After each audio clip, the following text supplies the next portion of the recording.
Assalamualaikum warahmatullahi wabarakatuh. Untuk pertemuan kali ini, pelajaran Sejarah Kebudayaan Islam kelas 9 MTS Darul Quran masih membahas tentang sejarah masuknya Islam di Nusantara pada bab 1 bagian B, yaitu proses tersebarnya Islam di Nusantara melalui perdagangan, sosial, dan pengajaran. Hubungan antara penduduk Nusantara dengan para pedagang dari Gujarat, Persia, dan Arab berlangsung sejak abad ke-7. Mereka saling memberikan keuntungan dalam bidang perdagangan.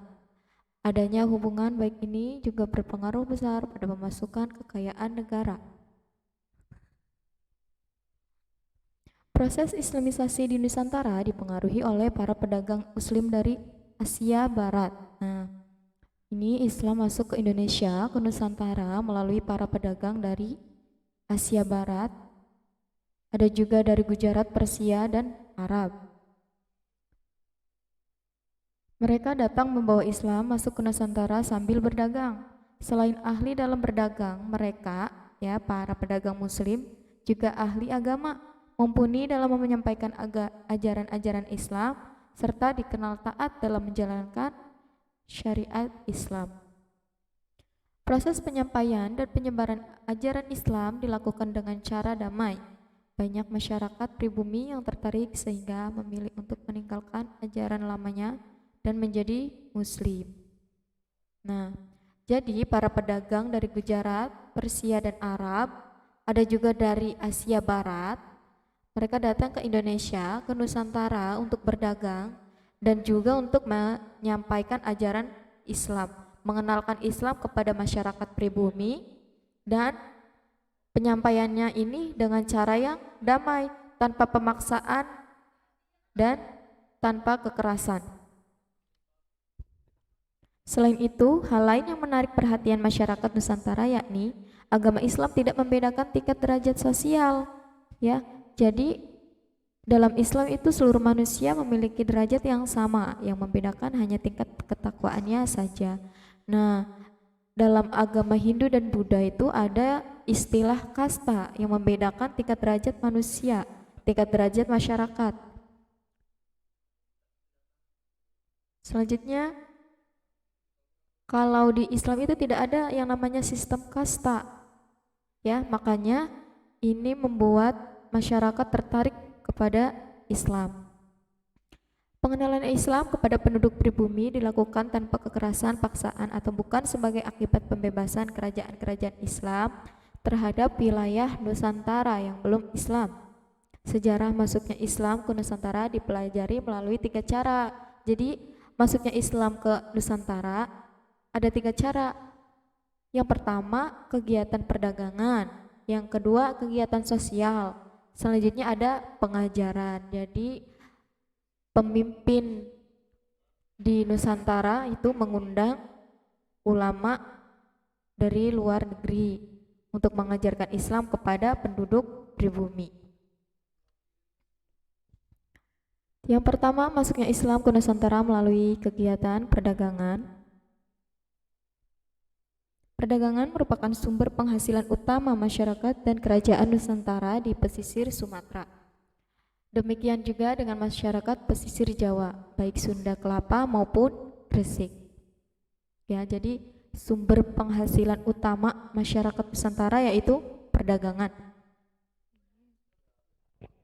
Interaksi mereka dengan pedagang dari Arab, Gujarat, dan Persia lambat laun tidak hanya melibatkan kegiatan perdagangan, tetapi juga agama dan keyakinan yang dianut. Interaksi terjadi ketika para pedagang asing seringkali menghabiskan waktunya untuk tinggal di pesisir yang mereka singgahi, tinggal untuk beberapa bulan dan menunggu musim atau keadaan angin yang cocok untuk kembali ke daerah asalnya.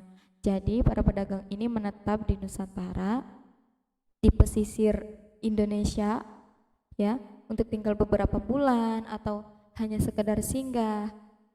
dan menunggu musim atau keadaan angin yang cocok untuk mereka kembali ke daerah asalnya.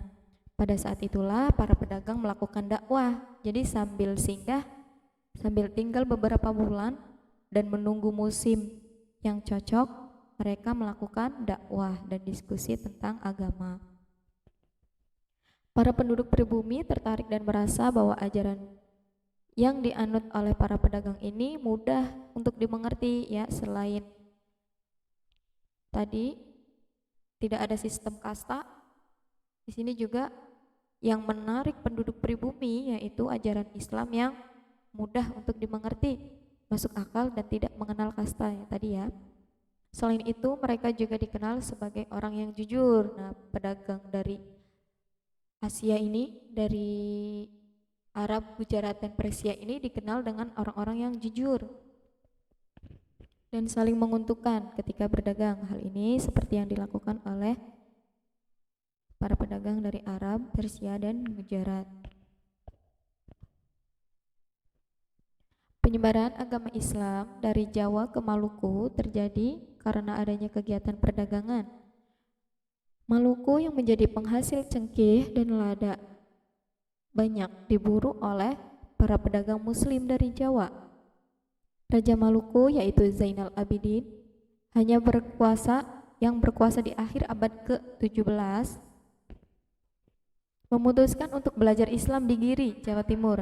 Lalu Zainal Abidin, ya, raja dari kerajaan Maluku, ia mendirikan kerajaan Islam Maluku dan menyebarkan agama Islam kepada penduduknya.